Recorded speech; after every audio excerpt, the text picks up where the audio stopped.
If you've ever bought computer memory, you've probably noticed the memory timings that are specified on the spec sheet of this memory. And in this video, we're going to take a look at what these timings actually mean. The random access memory, or RAM, is the short-term memory of a computer system, and there are many different specifications that it has. So one spec that you'll obviously find is the capacity, which is how much data the memory is able to hold at any given moment. And then there is also the frequency at which it operates, which indicates the throughput of the memory, so how much data can be pulled from it or sent to it per second. But then a specification that many people are way less familiar with are the memory timings. And that's because in order to understand memory timings, you have to understand a little bit more about how memory is actually organized. So in a very abstract way, the memory is just a whole pile of bits, right? Because a computer stores binary information. Everything gets stored in the form of zeros and ones, binary data, and therefore the computer's memory is just a massive pile of bits. But now we also have to take a look at how these bits are actually organized within the memory. Now it turns out that in computer memory, these bits, these zeros and ones, are organized in so-called matrices. So a matrix is obviously just a grid. And in such a grid, in this case, every cell can hold either a 0 or a 1. Every cell can hold one bit of information. Now in a real computer memory architecture there are many matrices and they're massive, but in my simplified example we're just taking a look at this one 4x4 memory matrix. So this can hold 16 bits of information. And let's say we want to store a bit of data to one of the cells of this matrix. How is this done? The first thing that we need is a so-called memory address. A memory address is a number that specifies where something should go in the memory in case we're storing something, so where in this matrix the bits should be stored, in which cell, or in case we're reading information, the address tells us where to find it. Right, so that's what the address does. It's quite obvious, right? That's why it's called an address. Anyways, what happens is the address, or a part of it actually, but that doesn't really matter, is sent to the so-called row address decoder. Now the row address decoder then uses this address to determine which row of the matrix should be used to store this information. Then the column address decoder also uses the address, but it uses it to determine which column in the matrix should be used. And then of course the intersection point of this row and column, that's the cell in which the data bit will be stored. And then for reading it, it's exactly the same. We first select the right row, then we select the right column, and we read the information.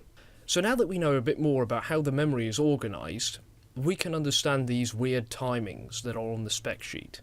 So these timings specify latencies. They specify amounts of time that it takes to perform the operations we just discussed. So the first timing you'll see, which is usually the first one of 4 that are on the spec sheet, is the so-called CAS timing, or column address strobe. This timing is the amount of time it takes to select the right column. So assume we have a matrix and we've already selected the row where the data will be stored. Well, then the CAS timing is the amount of time it takes for us to select the right column. Now there is a twist though. This timing is not measured in how many seconds or nanoseconds it takes. It measures how many cycles it takes. And that's very important because not every single memory module runs at the same frequency. Right? You've probably seen this. You have DDR4 2400, DDR4 2666, DDR4 3200. You have all these different frequencies at which memory can operate. And so one clock cycle is a different amount of time for every memory module. So in a 2400 megahertz memory module, well, that does 2400 million cycles per second.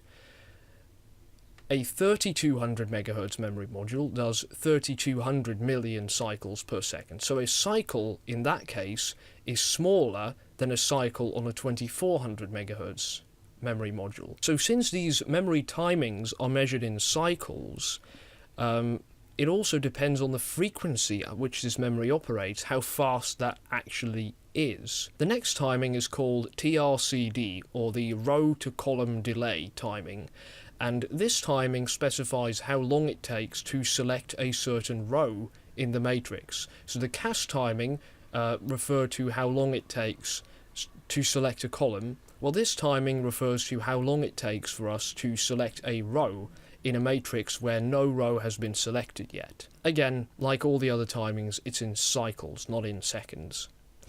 The next timing is called TRP, which stands for row precharge timing. What this means is the time it takes to switch from one row to another.